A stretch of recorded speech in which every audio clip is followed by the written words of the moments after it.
नमस्कार विद्यार्थी मित्रांनो, स्वागत आहे आपलं एस-पी अकॅडमीमध्ये.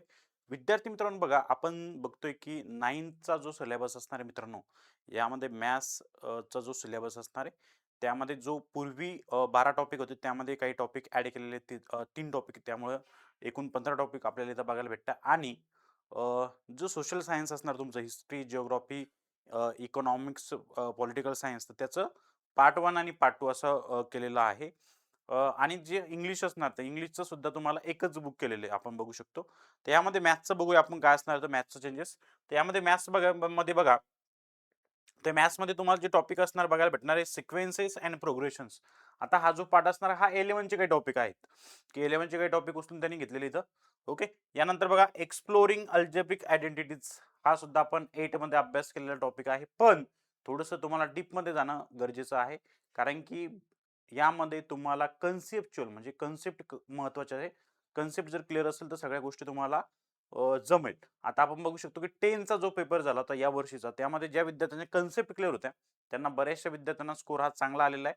आणि काहींना कन्सेप्ट क्लिअर असून सुद्धा काही प्रश्न आहे, थोडासा सिलेबस हा म्हणजे पोर्शन थोडंसं विद्यार्थ्यांसाठी नवीन पॅटर्न होता. त्यामुळं काहींना पेपर हा अवघड गेलेला आहे. त्यामुळे आपल्याला 9th आणि 10th खूप महत्त्वाचा असणार मित्रांनो. त्यामुळे आतापासून तुम्हाला अभ्यास करायचा आहे हे लक्षात ठेवायचं आहे.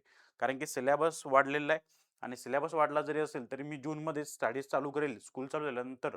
तर हे तुमच्या मनातून काढून टाका. कारण की सिलेबस थोडासा वाढलेला लेंदी असण्याचे चान्सेस भरपूर आहे. आहे ना? ज्यावेळेस आपलं डिटेल बघायला भेटेल त्यावेळेस आपल्याला मी सांगेलच. ठीक आहे. पण या टॉपिकवरून मी सांगू शकतो तुम्हाला, की जे ॲड झालेले टॉपिक आहे यामध्ये इंट्रोडक्शन टू प्रोबॅबिलिटी हा सुद्धा टॉपिक ॲड झालेला आहे आणि मेन्सुरेशनमध्ये एरिया अँड पेरिमीटर. ओके.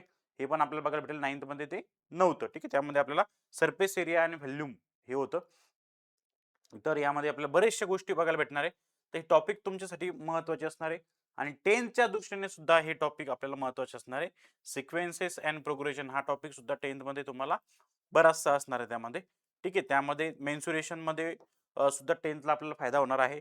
नंतर स्टॅटिस्टिक्स असेल आणि प्रोबॅबिलिटी यामध्ये सुद्धा आपल्याला 10th मध्ये फायदा होणार आहे या टॉपिकचा. म्हणजे हे टॉपिक जे ॲड केलेले आहेत यामध्ये काही टॉपिक तर हे अतिशय चांगली गोष्ट आहे, की बाबा 10th साठी आपल्याला ते अतिशय महत्त्वाचे असणार आहे. सिलेबस वाढलेला आहे, अभ्यास करायचा आहे आणि जे विद्यार्थ्यांना बॅच जॉइन करायची असेल, तर त्यांनी बेसिकपासून आपण बॅच स्टार्ट करतोय. ओके. जे विद्यार्थ्यांना जॉइन करायचं असेल किंवा अभ्यास करायचा असेल, तर त्यांनी एस-पीच मॅथ्स अँड सायन्स अकॅडमी, जी की चिखली रोडवर आहे, ग्रीनवरच्या बाजूला, नक्कीच भेट द्यायचं. कारण की यामध्ये मॅथ्स हा विषय मी स्वतः शिकवणार आहे आणि एकदम बेसिकपासून आपण तयारी करून घेणार आहे. प्रत्येक टॉपिकवर आपण 200 ते 300 प्रश्नांचा सराव सुद्धा करणार आहे. जेणेकरून तुम्हाला मॅथ्स हा विषय अवघड वाटणार नाही. ओके. तर भेटूया आपण नेक्स्ट सेशनला. आणि जे विद्यार्थ्यांचं 9th मध्ये 8 मधून 9th मध्ये मूव्ह होत आहे, अशा विद्यार्थ्यांनी आपल्या मित्रांना सुद्धा लिंक शेअर करायची आणि चॅनलला सबस्क्राईब करायचे, बेल आयकॉन प्रेस करायचे. भेटूया नेक्स्ट सेशनला. जय हिंद, जय महाराष्ट्र, जय शिवराय. थँक